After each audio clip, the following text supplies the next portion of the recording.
কত বাস, মাছ চুরি করে নিয়ে যেতে হবে। দেখি কোনটা বড় কোনটা ছোট। ওইটা মনে হচ্ছে বড়।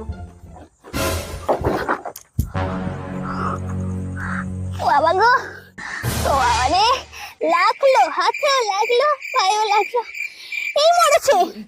মারছে না কেন? এ কি মালতী কাকিমা, এখনো দিনের আলো ফোটেনি, তুমি এখানে বসে বসে কি করছো? তুই আসলে এই গরম হচ্ছিল বলে ফাঁসিয়ে ঘুমিয়ে পড়েছি।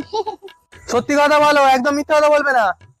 আসলে কি বলতো, এই মাছ চুরি করতে যে পাটা আটকে গেছে, অনেককে বলেছি ছাড়িয়ে দাও, কেউ ছাড়াতে পারেনি। আমি তো জানতাম চোরের শাস্তি পুলিশে দেয়, এখন দেখছি ভগবানও দিচ্ছে। ভালো ভালো।